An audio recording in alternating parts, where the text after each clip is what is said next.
Oh boy. All right. So, just recorded the review to a book, which I did very much enjoy, which was the one preceding this, called The Headless Ghost in Goosebumps, part of the OG 62.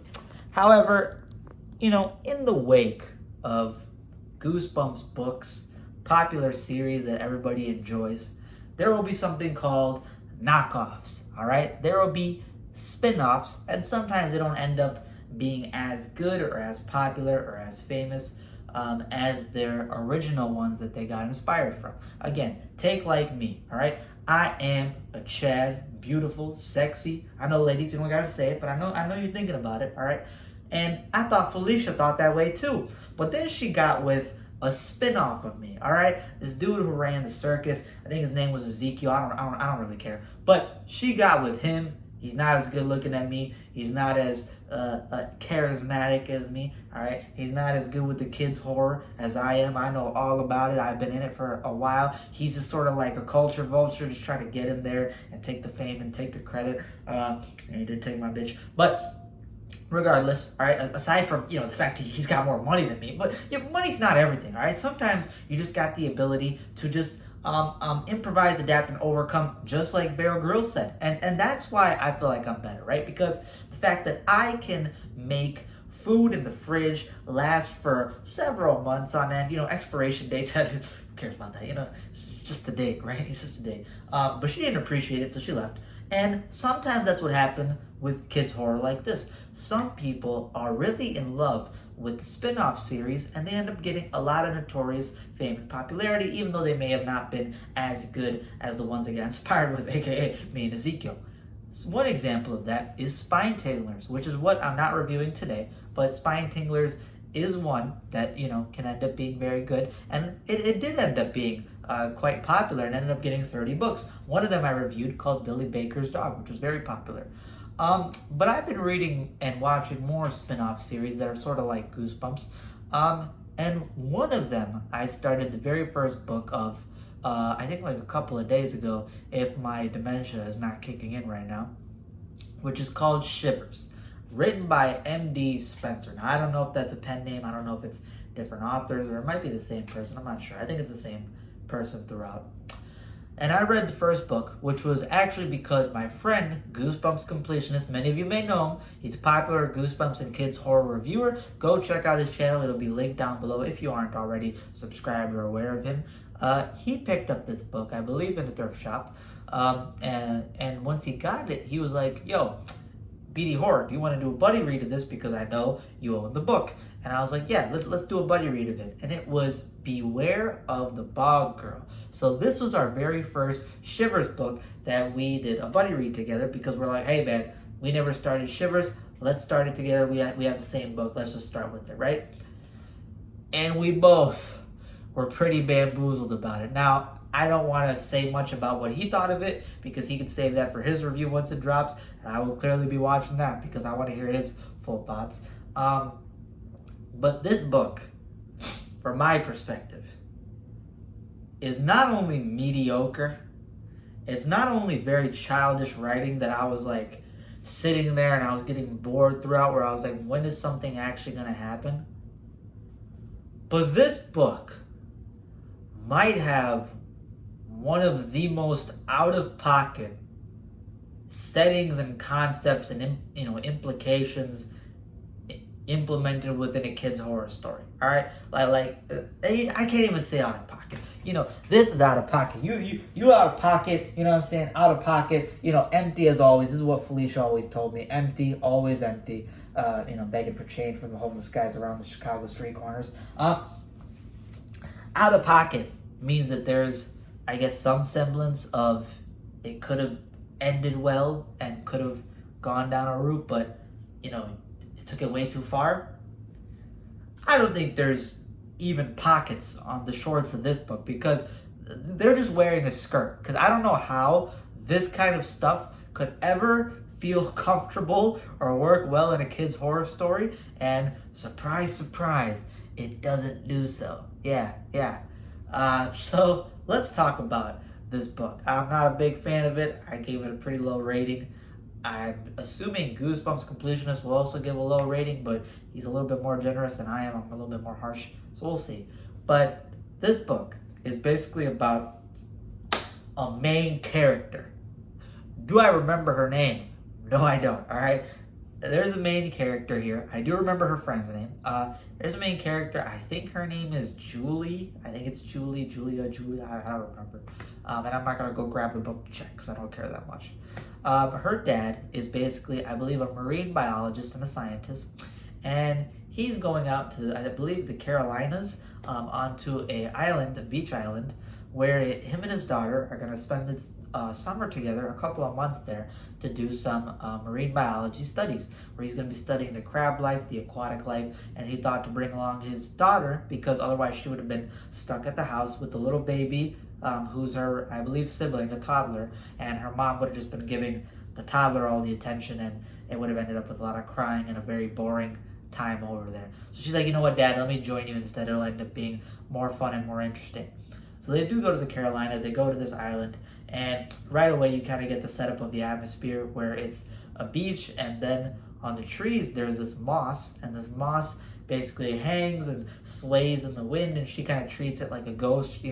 Again, this character is 10 years old, so the writing in this book is more childish, where basically she's like, oh my God, Dad, there's a ghost, golly, look at the ghost, Dad. And then, and then he's like, daughter, it's Moss. She's like, oh my God, I'm so sorry, Dad.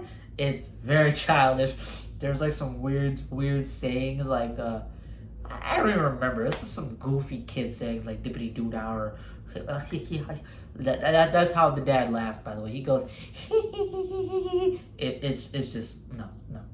And the entire book is written in third person, so you don't get inner monologue from the main character like you would in Goosebumps or other books. It's written completely in third person. There's not even an attempt at inner monologue, so you can't really relate to the characters. It's just sort of like you're seeing it happen unfold in front of you, and that's sort of the perspective. So in this island, there's moss, and there's bogs, and in these bogs, for those who don't know what a bog is basically where the salt water from the ocean kind of floods into the mainland and the green, grassland patches and kind of makes a swamp. So it's kind of like a saltwater swamp, sort of, and it's known for these deep puddles of sinking mud, which are like quicksand. And if animals or even people have fallen in the bogs, they will get trapped down there and they will basically rot away, and their skeletons will be preserved there. For my literature class, I actually had to read a play about a bog, so that's why this sort of relates to what I already read about in my college classes. So I'm kind of familiar with the whole bog setting and the importance behind it. So, she kind of sees the environment. She's like, all right, this is kind of creepy, but it's also this beautiful beach, right along the island. So this is pretty cool. They have these old houses, these old wooden houses that actually belong to African-American citizens who live there, because there's a long history of African-Americans living here, and in turn a concept which is brought up in this book and explained in detail in certain parts. So they arrive at the house that they'll be staying in, and it's this huge wooden abandoned house where it is simultaneously creepy and ominous, but it's also beautiful. It's a beautiful layout to a mansion, and they're going to be staying here, and it's easily the biggest house out of all of these smaller, poorer, lower income houses. It's like 3 stories tall. It's massive. There's these trees and vines going up the side of it. It looks pretty cool, but at the same time creepy to us normal people. They enter in it.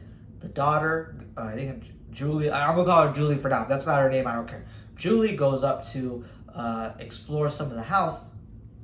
She goes upstairs and she finds this room. And this room looks like the room to potentially a daughter or girl who used to live there, probably around the same age that Julie is, 10 years old. But it's lavish. It is exquisite, expeditious living in terms of a girl's room, where it's huge. There's tall ceilings. I mean, the house has like 2-story ceilings. It's massive, a lot of space, but the ceilings to this girl's room is huge. In the middle there's the bed, and it's like that rich person bed where it's like the 4 pillars and a canopy ceiling over it, and it's got pink and white beautiful sheets. There's a tea set in the corner with like gold and white tea sets, and there's a big closet, and in the closet there's all these beautiful old school dresses that she takes one and puts it on, and she sort of feels like it. She looks at this big beautiful mirror and she's like, wow, this is so gorgeous, I feel so great. And as soon as she does that, she swears she hears noises outside of the patio door for the room, and she swears she hears this sort of, I guess, like ghostly moaning or squealing or something, where it's like, ee! I'm not doing it high enough. It's like, ee! I can't do it high enough. But you get what I'm saying. It's like this ee, like this weird screeching, moaning ceiling thing that she's hearing outside. It sounds very haunting and ominous, and she freaks out and she runs out and tells her dad, and her dad goes up and, he's like, oh, no, nothing's going on here. And he sees that she dressed up in the clothing that was in this closet, and he starts laughing. He's like, oh, maybe your imagination and role play got the best ahead of you. You sort of freaked yourself out.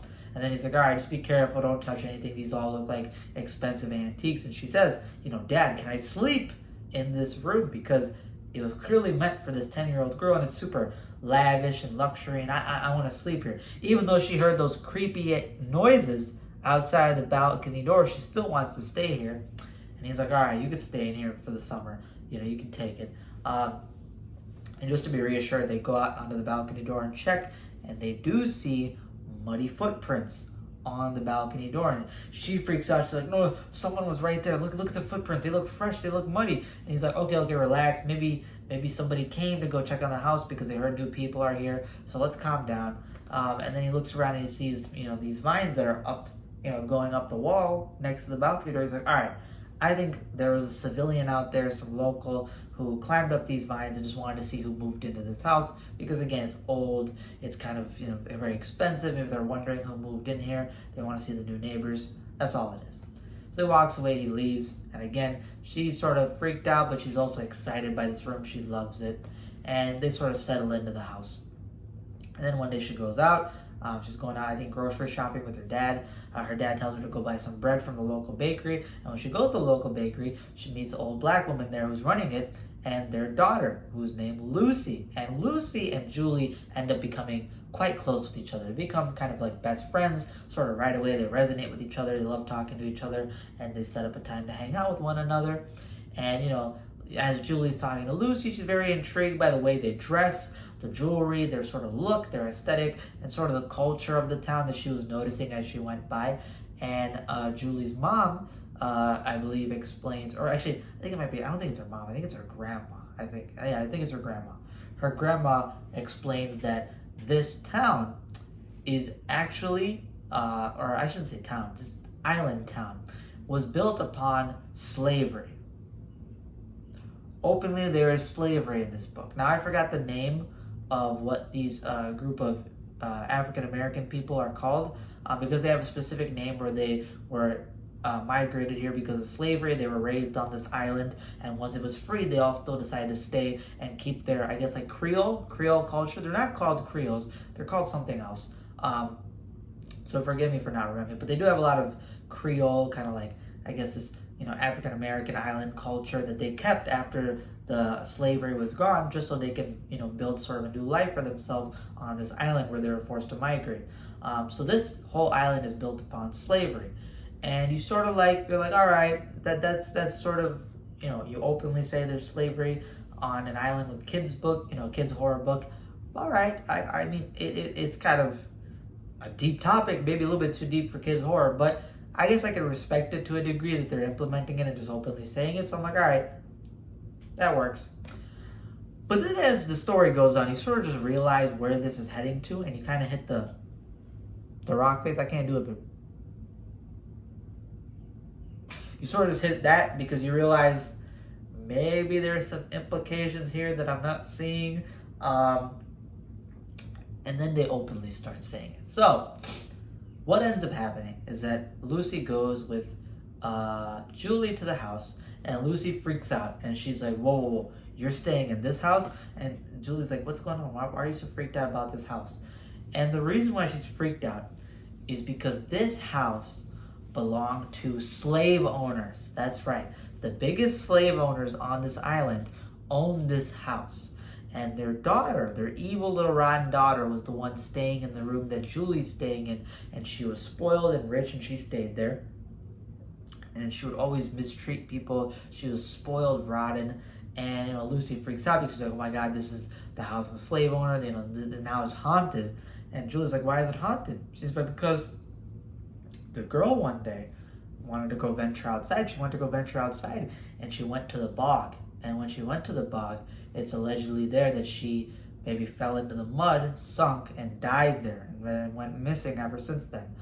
So she's always now haunted this house. She's always wanted to come back and basically go back to her room, go back to her lifestyle that was taken away from her when she died and got trapped in the bog.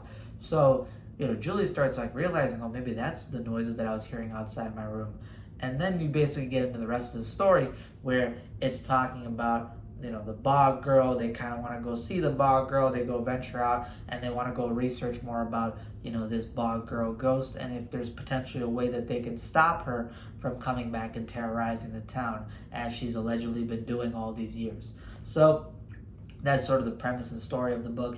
And my God, this book goes nowhere. It repeats the same stuff. The story is very repetitive. It's boring. It feels like almost nothing's going on. There are chase scenes. There are intense encounters that are meant to be intense, meant to be, kind of getting that feeling within you. But they're so boring the way it's written, so childish. So it feels like you don't get a personal connection to the characters or scene. It feels like you're sort of just watching something from the outside in, and it's just you feel disconnected. On top of that, the concept of slavery in this book goes a little bit too far, where it's the main character moves into a house that belonged to an old slave owner. Did the dad know about this? You would figure the dad would know about this history before picking this house. There's even a big painting and mural of the family that used to live here, and Lucy and everyone in the town knows about it, but you don't know about it, and you're a marine biologist, so you'd figure you would be researching and studying, since he's all about research, he's all about science and facts, as opposed to superstition and beliefs, yet he didn't know about this, The dad's also an idiot. When he sees the muddy footprints outside that balcony door, and he says oh, maybe it was a local coming in to see the house. First of all, you have muddy footprints outside of your balcony door. And your balcony door is 20 feet in the air, and there's vines, meaning this local that was curious had to climb up vines on the side of a 20-foot wall and then come on there and investigate you guys.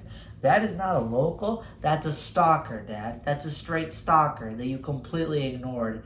And the daughter ignores. She has this creepy experience where she hears this ghostly moaning outside her door, and she doesn't care. She's just oh, whatever, I love the room. We'll continue with it, right? And she's not that interesting of a character. So this whole story sort of just falls flat in terms of execution, in terms of story. The climax is boring. The twist ending is decent. I would say it's pretty decent, but you don't care enough about the story to really get that much more invested in it. And I forgot to mention, and even though the implications are pretty weird in the story, it turns into openly just diving into there, where the bog girl, the ghost of this girl, is described by a person as openly being racist and discriminatory because she had a slave servant, right? So I'm going to spoil this little part about the book, which I don't think you'd care too much, but Lucy had an aunt, right? She had an aunt, and why am I saying aunt? I say aunt. I'm an aunt to aunt, who cares? She had an aunt, and the aunt, basically, her aunt's mom, was a slave servant in the mansion and served the little girl. And whenever the little girl got angry at the slave servant, she would openly start beating her up and slapping her. She says the little girl slapped her mom so hard that she almost fainted. So the little girl openly abuses and beats up slaves that are servants in the house. And this is in a kid's horror book? The main villain of a 10-year-old girl is beating up and abusing slaves, and you openly say that? And she was beating up not only the slaves, it's not like strangers. Strangers are terrible, but it's additional added more of the fact that it's a relative of Lucy, and Lucy is best friends with the girl who moved into the slave owner's house, wore her dresses, and is staying in her room.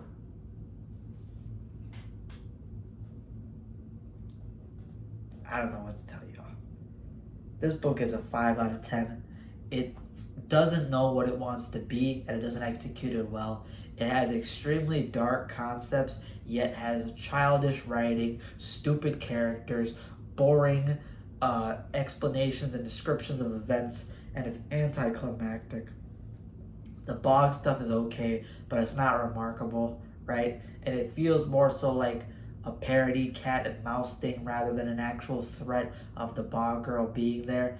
And it just sort of falls flat. The only thing I really liked was the decent twist ending, but the rest of the book can't be like that and then expect me to care. So it gets a 5 out of 10. A 5 out of 10 means it's a bad book, but it's not abysmal. It's just bad, and I would say it's uncomfortable for kids to read, so I don't know why kids would read this book.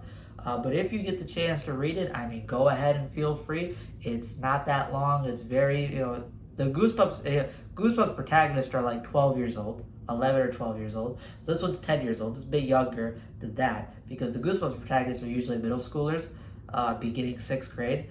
And this was like, I guess, still in elementary, the end of elementary. So it's a little bit more childish. I don't know if you guys want to pick that up. If you want to, go ahead and feel free. I would not recommend this book just because I don't feel like it's interesting enough to do it, and it's uncomfortable to even read at certain points. But if you get curious enough, feel free to do so. Now, does this put a good start to Shivers by M.D. Spencer? No, it does not. This is not a good start. And I've apparently heard that there are books in this series which are worse, which our friend on Discord, me and Commissioner's friend on Discord, two of our friends, Spongy444, go check out his blog, by the way. He has a blog where he talks about kids' horror books and other stuff. His blog, he has one, and Jude DeLuca, who helps and covers some of the Goosebumps Lost media, go check out their stuff as well. They both said that there's a book in Shivers, which is worse than this, with a terrible protagonist called, I believe, The Ghosts of Camp Massacre. And I thought this was a different book that was like apparently so bad that we have to read it. No, it's in the same series. It's a Shivers book, I found out. So I'm not excited for that. I'll probably have to pick it up and check it out. If I don't already have it, I have a lot of books, so I'll see if I have it. If I don't, I'll have to buy it eventually and read it, and I'll probably regret it and burn it in the furnace and dump the ashes in my septic tank, apparently from what I heard about it. But, I'm not excited for Shivers, but I'll still give it a chance. I'll still read more. There's a book I'm interested in called Your Mama's a Werewolf.